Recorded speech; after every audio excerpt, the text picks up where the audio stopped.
Magandang araw sa inyo mga ka-Tets. Nandito ako sa site ng isa nating katropa. Ako lang mag-isa ngayon dito kasi ngayon lang huminto yung ulan mga ka-Tets. Yung kasama ko nandun sa kanilang bahay. So ako lang mag-isa dito kasi kanina malakas ang ulan mga ka-Tets. So itong ipapakita ko sa inyo ay actual remapping ito. Pumunta ako dito para may vlog or para magpapakita sa inyo, para may matutunan kayo, may apply ninyo sa inyong area kasi may mga site na pare-pareho yung din ito. Yan ay palaka or frog marker. Okay, frog marker yan. Yan, and then may slash. Okay, may slash ya dito mga tets. Okay, so HG ibig sabihin 1 deposit. Okay,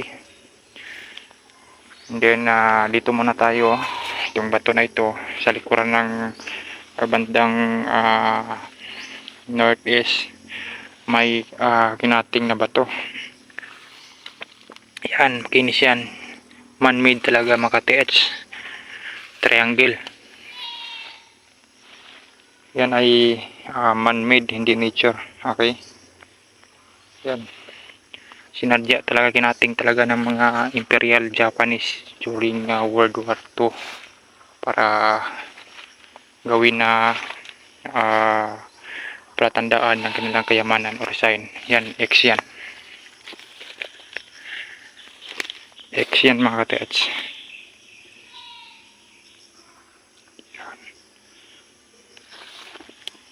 X talaga yan mga ka-TH. Isang bato lang yan, isang bato lang, sabi ng isang bato lang ito, pero kinating. Okay, kinating ng para ma forma na X. Okay, pakita ko sa inyo yung gilid. Yan, makinis yan, kinating talaga mga ka-TH. Dito may paa ng bata. Yan, foot marker. Tapos may hole dito. Okay, foot marker. Kunan ko muna yung buo ng bato mga ka-TH. May letter D. Okay,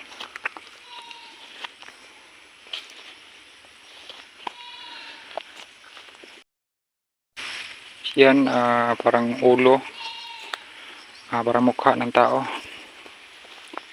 Ito yung niya, ito yung parang mukha talaga ng tao mga ka-TH, na nakahiga, or ulo ng tao.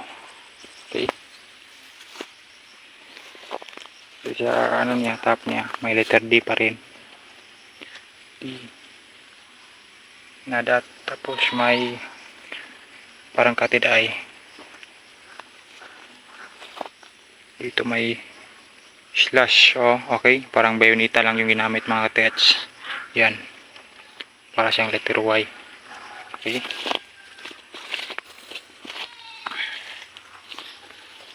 dito mga ka-TH parang may nilagay na kakaibang bato. Okay, so parang letter D. Okay, letter D. So mamaya ipapakita ko sa inyo yung saan yung deposito, kasi actually mga ka-TH may 4 na deposito dito. Okay, passage kasi yan tungo doon. Din doon mga ka-TH may nakunan na yan ng quick deposit yan. Nakitinira ng mga trabaho ng kalsada. Okay, tinira ng engineer. Mga sabi daw magawa daw sila ng CR dyan sa may puro kasi dyan. Gawa daw sila ng CR mga ka-TH, pero hindi nila tinuloy. Okay, kasi nakuha na yung quick deposit or giveaway. Magandang mga marker dyan. And then dyan sa bandang S may old century tree mango. Okay, old mango yan. Okay, bandang S. Then ngayon mga ka-TH, yung dala natin ay Japanese wand. Mga checking lamang kung may laman ba. Dito muna tayo sa frog marker mga ka-TH. Okay, dito muna tayo. So mga ka-TH, pag frog mga ka-TH, pag frog, so nasa always no. Okay, nasa south yung deposito mga ka-TH. Okay, So ngayon mga tets, frog talaga siya. Okay, so tuturo ko muna sa inyo ngayon kung paano mag-remap or mag-decode sa frog. Okay, here's compass. 180 degrees azimuth, 180 degrees bakasimot north, no? 0 degrees. Okay, doon yung 180 degrees. Okay, so dyan. Okay, 180 degrees south. Punta tayo. Okay, ito i-pointer ito. Itong ulo ng palaka. Yan, pointer yan. Patungo doon. Okay, may passage, dalawang bato ito. Mga tlo. Ito ginawang passage patungo sa item spot. And then dito sa gilid mga tets, may enter sign. Yan, isa, dalawa, tatlo. Enter yan. Okay, kanji yan mga tets. Dito sa bandang south. Okay, diyan sa frog, sukat ka lang 9 feet. Dito tatama. Diyan. Okay, so south yan. Okay, so dito yung intersection point nya. Okay, diyan na spot. Then dito sa may lock point siya sa south west. May lock point siya na parang arrow. Yan mga pets, para siyang arrow. Pointer yan. Okay, hindi yan move half-bored yan, no? Okay, hindi yan magalaw. Yan, arrow yan mga pets. Tungo dyan. Okay, yan yung pointer mga pets. Arrow yan mga pets. Okay, parang arrowhead yan. Ganyan. Dyan, sa lock point nya. So, sa southwest direction. Southwest, yung lock point sa southwest. Sukat yan 3 feet. Dyan, tama. Okay. Hindi ko na ipapakita sa inyo yung kung ano yung sukat.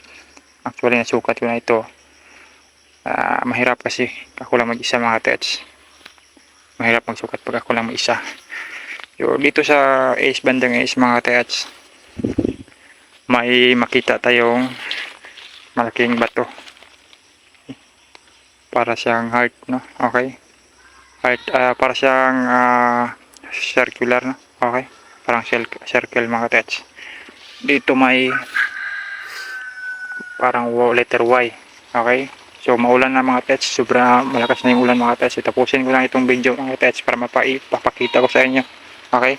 So dyan sa so norte na yan. Okay. So bakasimot south, dito tama. Nadaan ka sa passage na yan. Dalawang passage yan. Yan, passage rin yan. Patungo dito. Okay. And then dito mga tets, nakawall ito. Nakawalling ito mga tets. Okay. So ibig sabihin yan, nakawall yan. Yan. Ibig sabihin, malapit lang yung item mga tets. Hindi ka nalalayo. And then doon sa bandang west, tamaan natin yung bato na yan. No? Okay. Yan. Yung metal element. No? Okay. Sa west mo lang yan makikita mga tets. Dito sa bandang east, makikita natin yung bilog na bato. Okay. So dito mga tets, kunin ko yung kumpas mga tets. Frog, sa gilid ng frog may itchy. Ibig sabihin 1 deposit. So ngayon mga tets, dito tayo sa item spot, or dito sa item spot magka-kumpas. Malakas na yung ulan. Yan yung norte mga tets dyan. Okay, bakasimot south. And dito sa west mga tets, okay, west to 70 degrees. Dyan, tatama, no? Okay, tamaan natin yung metal element, no? Okay. And then, sa bandang east, okay, is tamaan natin yung bilog na bato. And then dito, may lock point na arrow. So dito lang yung item mga tets. Okay, so dito lang yung item. So maulan na talaga mga tets. Okay, nabasa na yung kumpas natin mga tets. Okay, sobrang lakas ng ulan. Then direct na lang tayo mga tets. Diretso na tayo doon sa isang load. Hindi ko na maipapakita sa inyo kasi may apat na load dito, area na ito. Pero tatlo na lang yung natira kasi nakuha na yung load dyan. Okay, engineer yung nagtira. Okay, engineer yung ano, kasi may mga detector yun. Ito, para itong ano, mukha. Okay, ito ang dala, ito yung mata, tapos ito, tapos may letter C dito. Okay, so dyan sa likuran yung item mga katiats. Okay, so dito tayo mga katiats, may lock point siya sa edge. Okay, so malakas talaga yung ulan mga katiats. Okay, wait lang, ito just na-lock na yung kumpas mga katiats. Okay, so parang mukha mga katiats, sa likuran may arrowway. Okay, arrow yan, yan yung arrow.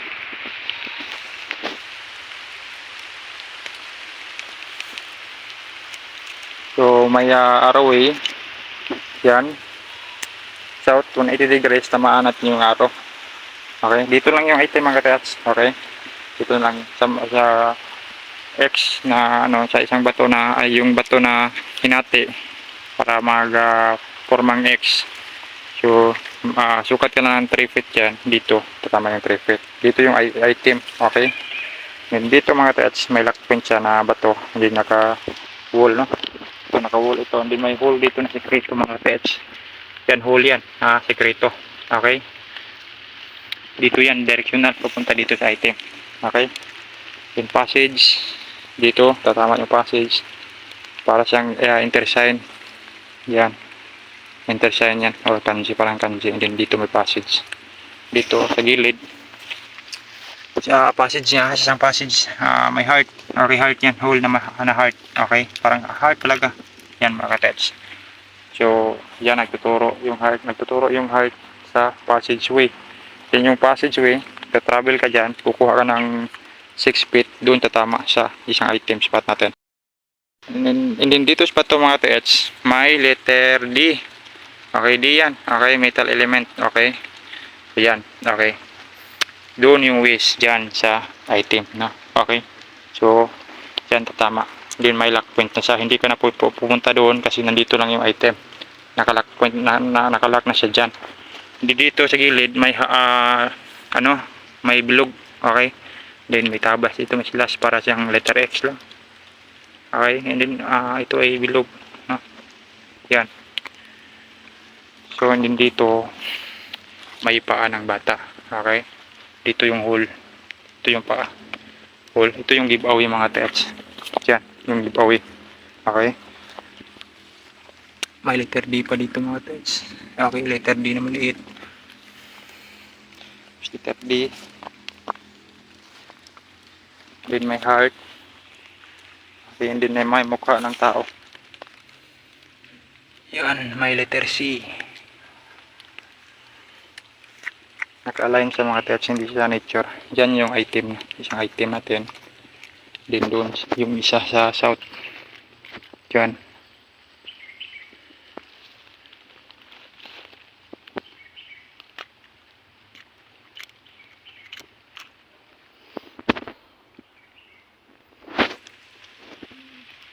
Siya ng northwest.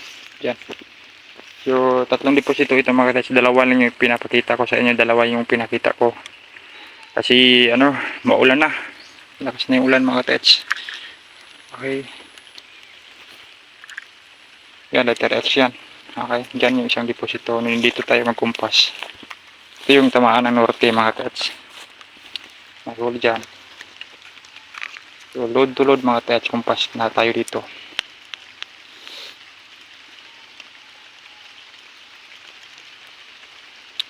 Kumpas ako mga katiats.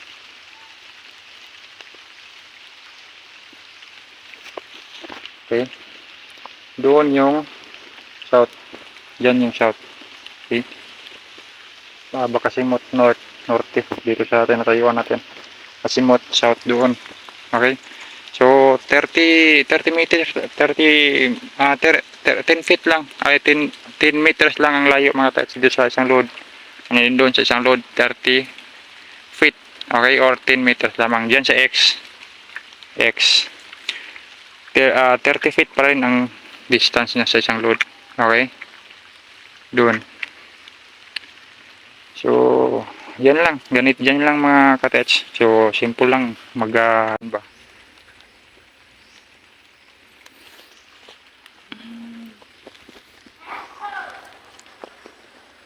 hirap mag-detect ng mag-isa mga katiats.